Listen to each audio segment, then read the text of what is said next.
Back to this dermoscopy lecture.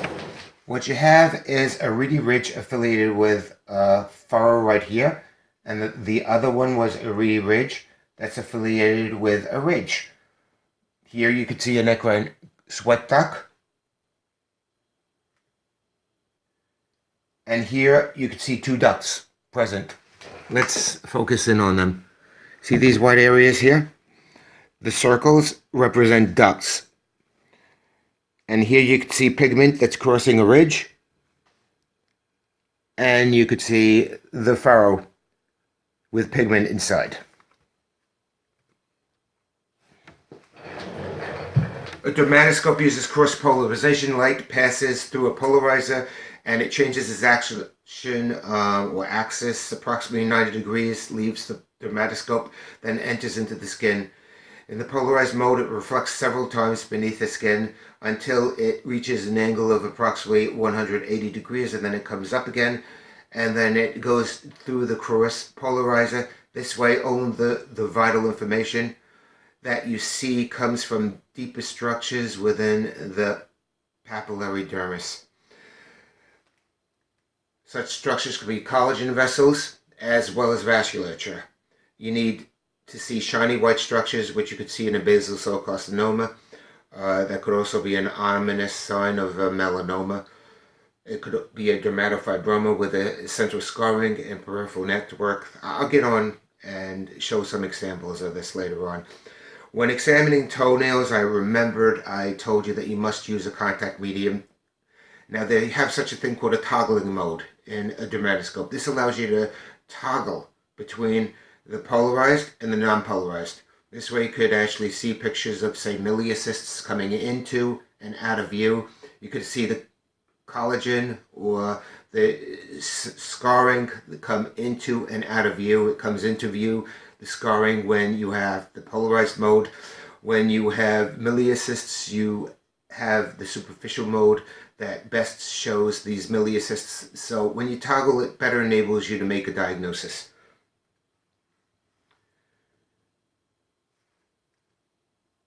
Let's go to case number 1.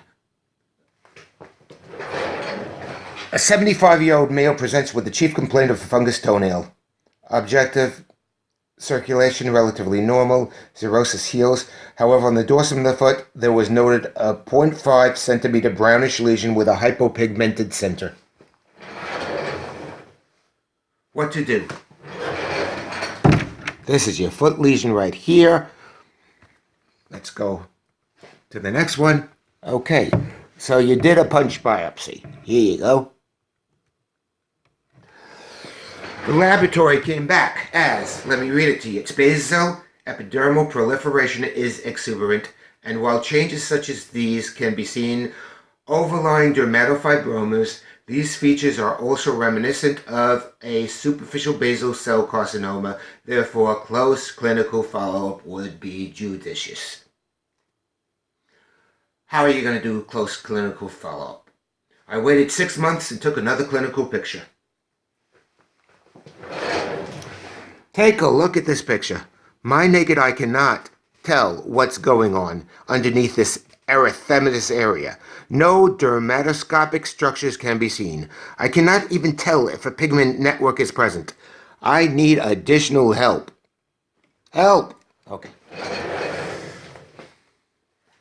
Okay, now look at the left side of this lesion.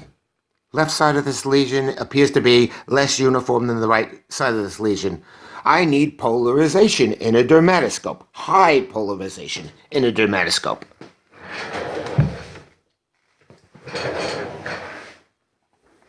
Wow, look at all the structures that begin to come into view.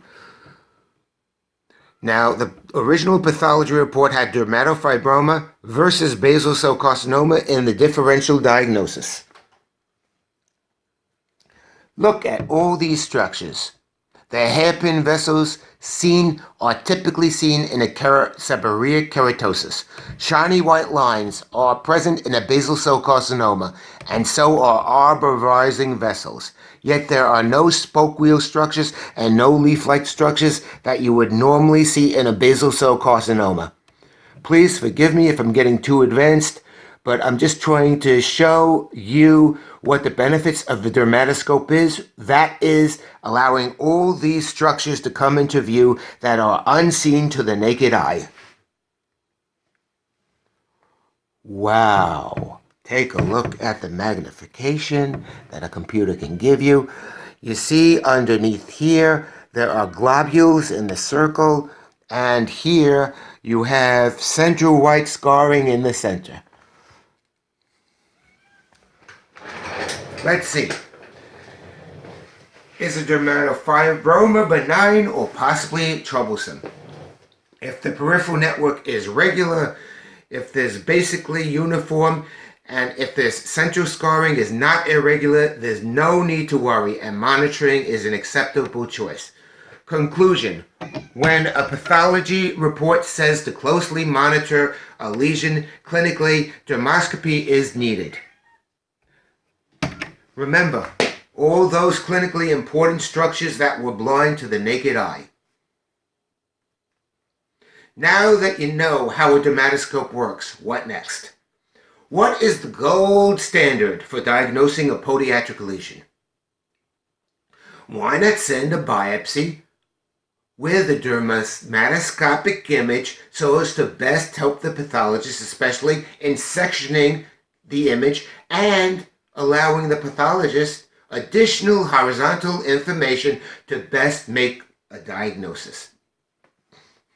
Case number 2. Subjective. A 90-year-old female treated for mycotic toenails, unaware of the lesion sub right heel. One clinical observation was the lesion was not palpable, not raised, but instead was a flat lesion. I said flat lesion. Flat lesion.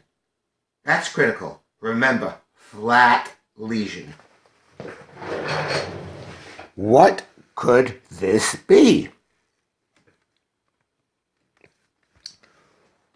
Central scarring and peripheral network, think dermatofibroma. Yet I am concerned about some scarring on the right of the lesion. Could the collagen or negative pigment network be present? Nah, this does not look like a negative pigment network. Yet the lines are not that curved to be a negative pigment network. Streaks lead me to believe this is a melanocytic lesion. However, even if streaks are not present, homogeneous color could be a melanocytic lesion. So I would probably rule out a dermatofibroma if I use my clinical information. Remember what I told you before about flat lesion. Well, 2 punch biopsies were taken, sent to a pathology lab with a copy of the dermoscopic image to give more information to the dermatopathologist. I happen to like suture closures. You could use Moncel solution. Well, here is a copy of the report, and take a look at what the pathologist did. The pathologist took a copy of the dermatoscopic image that I sent him and put it on the pathology report itself.